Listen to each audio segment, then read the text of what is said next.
Welcome to your second to last lesson planning clinic. After today, there's just one more left on Monday, because after we submit those plans, Monday night, Tuesday morning, we're done writing drafts. Wow. So, in the spirit of urgency and trying to hone all of these wonderful skills that we've accumulated over the course of Institute so far, really making sure that our drafts going forward from here on out are our strongest. When we revise them, that they have every part of it.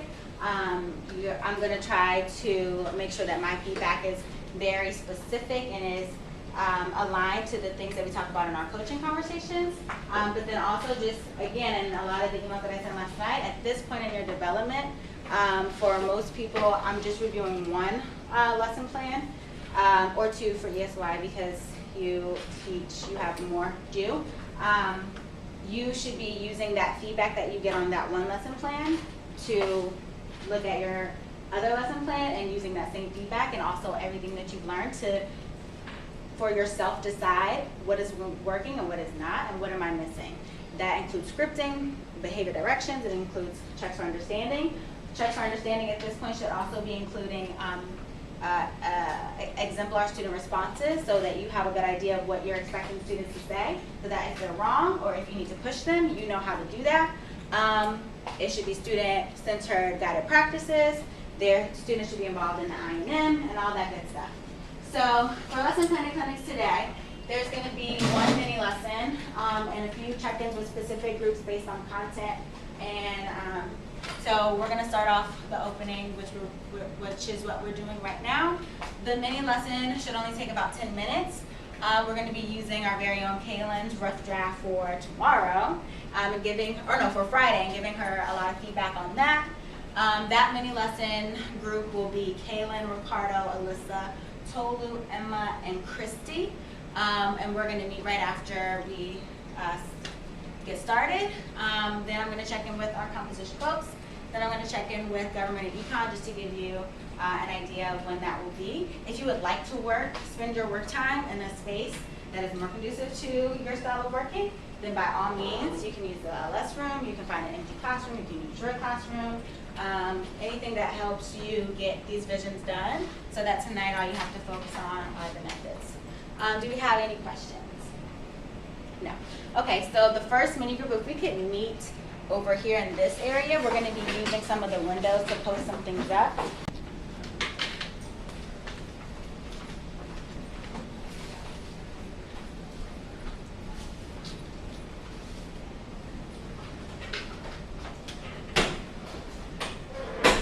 Okay.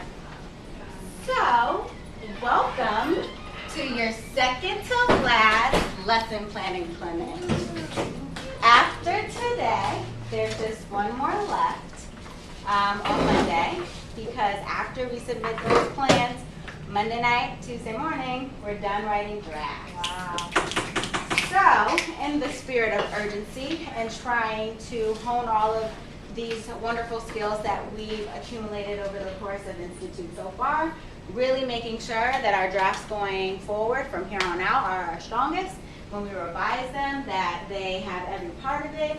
I'm going to try to make sure that my feedback is very specific and is aligned to the things that we talk about in our coaching conversations. But then also just, again, and a lot of the emails that I sent last night, at this point in your development, for most people, I'm just reviewing one lesson plan or two for ESY, because you have more due. You should be using that feedback that you get on that one lesson plan to look at your other lesson plan and using that same feedback and also everything that you've learned to, for yourself, decide what is working and what is not and what am I missing. That includes scripting, behavior directions, it includes checks for understanding. Checks for understanding at this point should also be including exemplar student responses, so that you have a good idea of what you're expecting students to say, so that if they're wrong or if you need to push them, you know how to do that. It should be student-centered guided practices. Their students should be involved in the I&M and all that good stuff. So for lesson planning clinics today, there's going to be one mini lesson and a few check-ins with specific groups based on content. And so we're gonna start off the opening, which is what we're doing right now. The mini lesson should only take about 10 minutes. We're gonna be using our very own Kaylin's rough draft for tomorrow, for Friday, and giving her a lot of feedback on that. That mini lesson group will be Kaylin, Ricardo, Alyssa, Tolu, Emma, and Christy. And we're gonna meet right after we get started. Then I'm gonna check in with our composition folks. Then I'm gonna check in with government and econ just to give you an idea of when that will be. If you would like to spend your work time in a space that is more conducive to your style of working, then by all means, you can use the LS room, you can find an empty classroom, you can use your classroom, anything that helps you get these visions done so that tonight all you have to focus on are the methods. Do we have any questions? No.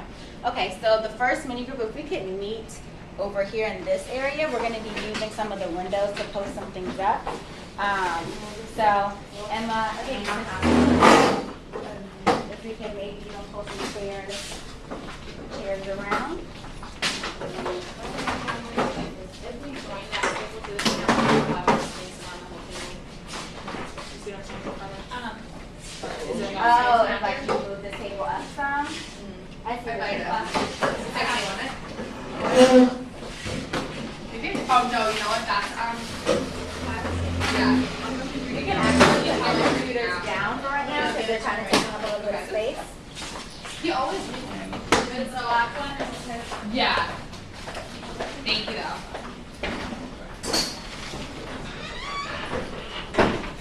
Oh my god. Have you been working on this table? I just put a piece of paper under one of mine in my phone. This is like a big. You may want to move some more things off the table because we're going to be working with posters. This is the 12-hour. Oh sure. Here, I can even throw this back there. It looks like there's a seat right here too. Oh, that other side? It kind of looks like Yeah, a little wall mall. that's right across from the Duomo. But I don't think that's. It's definitely not intentional. In Milan. I wonder if it's size. Okay. So the first thing that I'm handing out is I think something that Sam gave out yesterday. Did everybody receive this? Yeah, so we have it. I'm just going to have some near our sign-in sheet over there. I think this is a really good visual for how the gradual release process works. Again, like I&M is in this area right here. I'm moving into this area so students are involved in the process and we're moving them to be able to practice with the help of the teacher and then moving them into more independent practice. So we'll have extra copies of that. Now I'm going to pass out a rough draft of Ms. Kaylin's lesson plan. We're not going to be focusing on the whole thing. We're going to flip to the part where the intro to new material starts. I don't even think I put one of those. So. Yeah, that's how we're working on it. So I believe it starts on the 4th page. So the I&M up here, that doesn't have the title up at the top, but that's okay. So if you can just read through it real quickly, independently, and then we'll come back together in a second to discuss.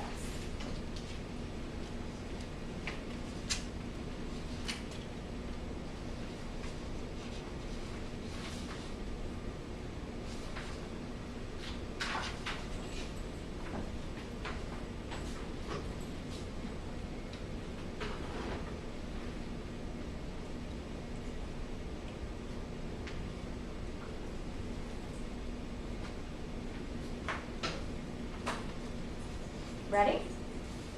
Okay. So this isn't abnormal to anything that I think the entire school sees. Like we all do LPR together. RJ helps sometimes. Like he's written comments on some people. I mean, maybe not any in this group, but some people's lesson plans. So we are very interested in the trends so we can better support everyone. So one of the things. So just to give some background information on Kaylin's class. So the whole summer has been focused on fractions. And one of the things that we're doing to push rigor is to include word problems. And so in this, the new material is not the skill that they're learning that day because it's a review, like they've done it before. The new material is the strategy for solving word problems, right? So when we think about an I&M, a lot of times that's where a lot of stuff is. It's not just a dump of our key points and, oh, I'm just going to explain these things, right? So what things do you think should be in an I&M? You can just shout them out. Like you said, you said the process of how you gonna go about solving them. Okay, so when she says she's going to introduce and use an example. So what goes into that? Example. So the example Yeah, that she's going to I use. have it written on, sorry, I have it written on, like 3 examples written on chart paper. It's just like up in the classroom, I didn't have it. Yeah. I was So- thinking about it. So the example, and along with that example, how she's going to introduce that. So what do we call that? Especially in I&M. Are students doing it yet? For modeling? Modeling, good, all right, yeah. So modeling, right? Modeling needs to be in our I&Ms from here on out. Like, how are you going to show them what you're expecting them to do? They need an example. There should not be any questions. I mean, you can do checks for understanding after you present your material, but asking them to help solve something or do an example with you before you show them what you're expecting, that is not the most effective way to do that. What else goes in an I&M? I kind of said it in the last one. Checks first. Checks for understanding, lots of them, right? Especially depending on the amount of material you're covering. So I know for government and econ, Lord, sometimes I have to Google some of that stuff, but like it's a lot of information, and so we want to make sure we're checking. And writing, it's checking to make sure that they're with you, especially when you're talking about grammar, you know, like what we're doing now. And so we need checks for understanding. So we have modeling, checks for understanding, what else? Goes in an I&M.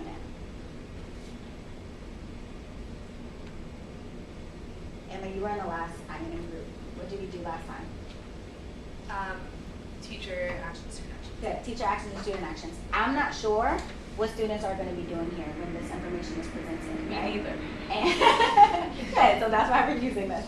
And in a lot of classrooms, there may be in plans, they may not be, but in execution, I'm still going into classroom and I'm unsure of what the expectation for students to be doing during I&M is. Students have to be doing something. And sometimes it can just be they're sitting quietly and listening. Now, this doesn't work for a lot of students that we work with, especially in the ESY classroom, and especially middle schoolers who are very, very antsy. They need something in front of them, and they need to be doing something. And this could be working through a paragraph or an entire article or an essay, and they're just like underlining things and circling things. They need to be doing something at every part of this, and then they also need to be involved a lot more, especially towards the end, to push them into guided practice. All right, so CFUs, teacher actions, student actions, modeling. What else do we see in an I&M? Is the MVP thing, is that? Yeah. So we should be scripting the expectations that we're setting. So the behavior expectations, like how you're going to get their attention, including, and this is going to be our challenge for tomorrow, attention getting signal. I know it was our challenge yesterday. I had a hard time getting around, but I need to see trying different strategies for getting their attention, but the directions that you're going to give, right? So those are just 4 things. We're going to focus on 6 different things right now. I have 6 mini posters.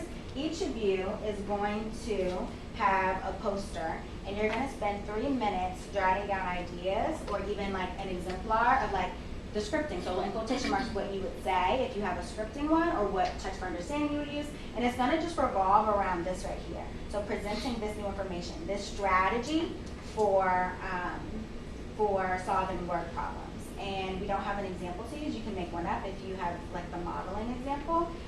So each person, 1, 2, 6, right? Yeah. Each person's going to have a mini poster, and that's what we're going to do right now. And we're going to talk about it a little bit after we're done, and just like bounce some ideas off of each other. So this is good feedback for Kaylin, whose plan this is, but this is also good, a good use for ideas to help you when you're thinking about planning your I&M. So the 6 posters we have, auctioning them off. Who would like scripting behavior expectations? Emma. The choice. Shared responsibility. So what are teacher and students doing together? What is going to be the shared responsibility? Now this isn't so much scripting, it's more so of just like a comment. In the I&M, like this is how the responsibility is shared in I&M. It's not just me lecturing. Thank you. I guess I should know this. And then we have modeling. Who would like modeling? Modeling the skill for them? Yes. And a guided practice I have examples. CFUs, and not just CFUs, but the answers that go along with the CFUs. Awesome. And last, we have student actions. It doesn't matter which one, I'll just take one. Student actions or teacher actions? It doesn't matter. Pick one. Student actions? Okay. And Alyssa, you're left with, you can move if you would like.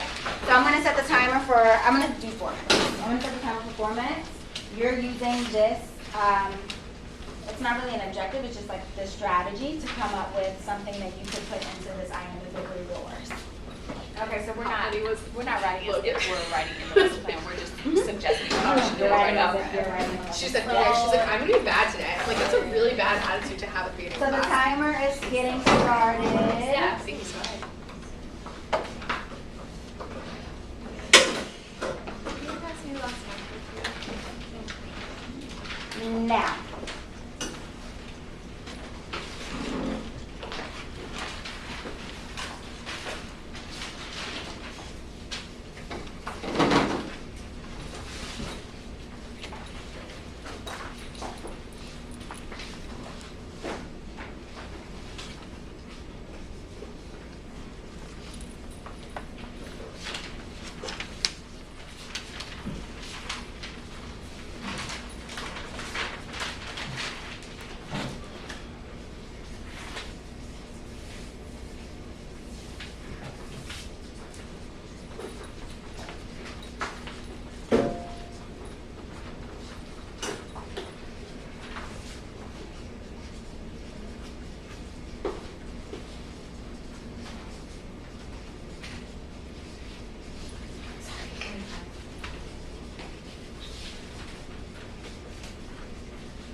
Sorry, I just smacked this one.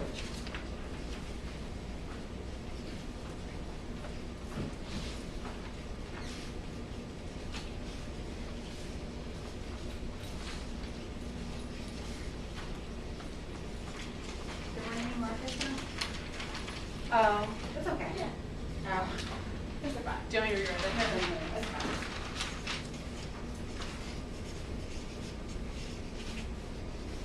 Okay, so not so much scripting, I finished that out, but just like what teachers doing. Oh, So that it aligns with what students are doing. It's not scripting, it's just teachers doing this with facts and this one.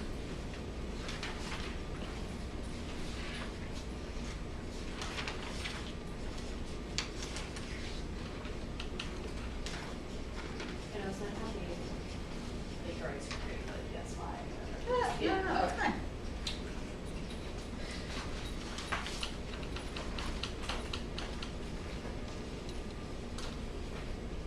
Thirty more seconds, so wrap up your last bullet point or thoughts.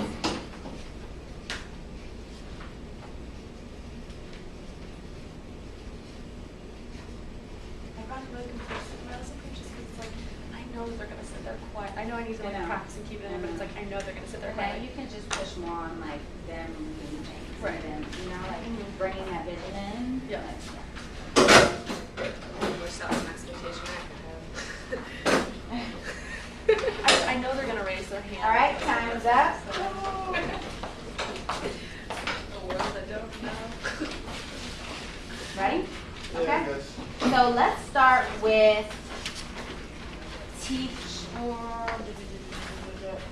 let's start with teacher actions. Actually, no, let's start with behavior expectations because that happens first. Okay. Should I like just hold it up? So scripting behavior expectations. I usually separate into movement, voice, and participation. I think Carla actually showed this to me. It was really good. So and does talk to us. But movement. So I said student. This might not like particularly fit, but like whatever.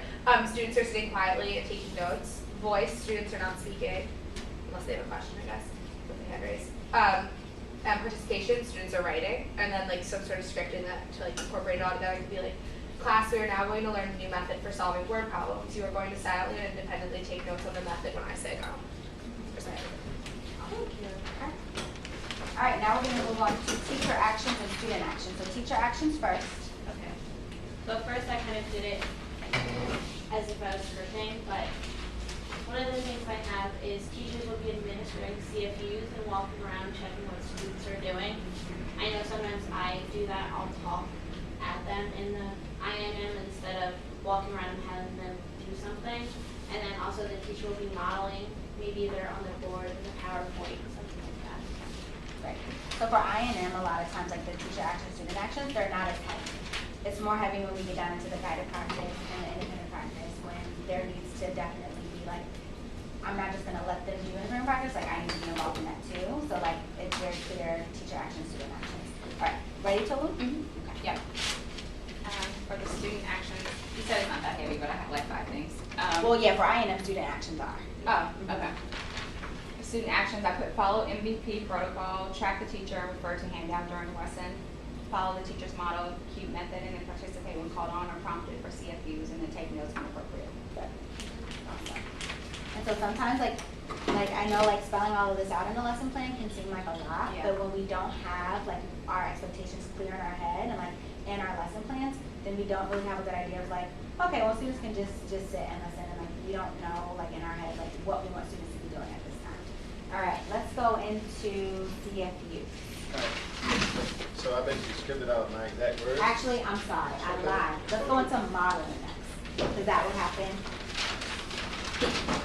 Okay, so I have worked through the problem by thinking out loud in front of the class while showing them the cubes system. So go through each step, you say something like, you read the problem, and then you say, what number should I circle in this sentence? You get an answer, and then what should I underline in this sentence? So like work together using the system in front of the class. Yes. And so when we get to share responsibility, that's going to be really important. So I would say about the second to third example involving them. In the very first example, to think aloud, I'm answering my own question. So what I'm going to ask myself, and this is just for, obviously in different age, with different age groups, it looks a lot different, but I'm going to ask myself, what number or what in this sentence am I going to circle? The 1/2, because when I go back to the step 1 in the cube system, it's circling the number, and 1/2 is the number, and just circling it. Then the second or third question involving them in answering the questions. Okay, CFUs. Alright, so I basically scripted out exactly what I wanted to say. So, remember responses, didn't get the opportunity to put that. But, can anyone in their own words explain what I just asked them to do? A moment to choose one. Tiffany, and she'll, a student response here, and my response will be good. Now, Tyrone, can you repeat what she just said? Do something out of my account? No. Okay. No. Okay, that's fine. I'll explain. So now, are we clear now? Yes. Okay.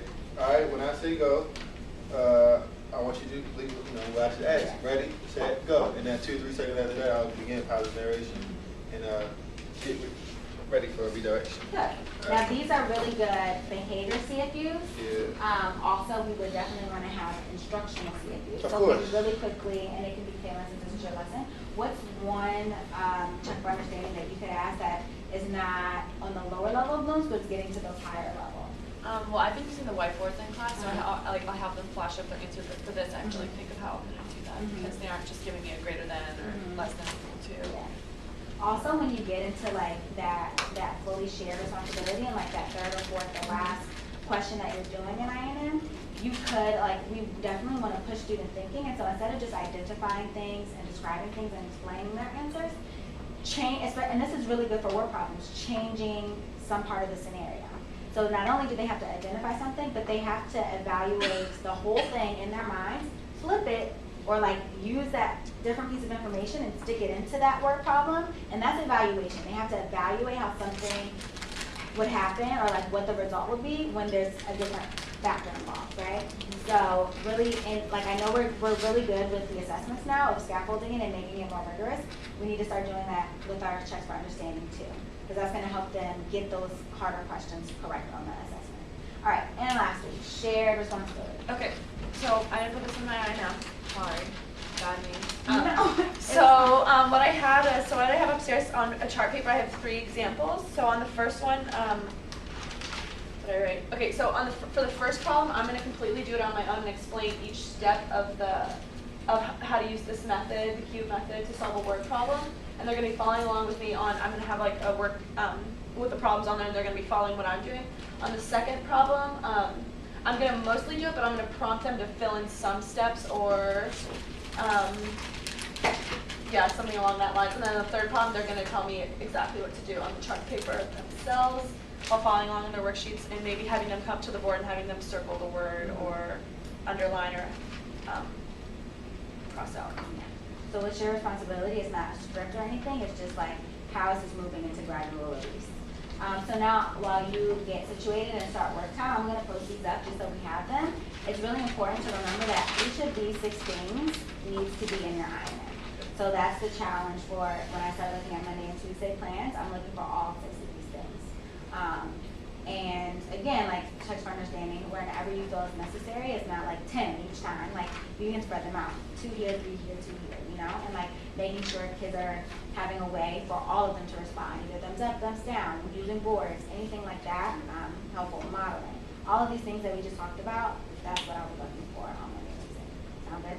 Yep. Does this make it a little, I mean, like, I think it was already clear, but like, does this kind of like help a little bit with like making sure we have all of those elements? I'll take pictures of it. Yeah, okay. Awesome. All right, so we can start working.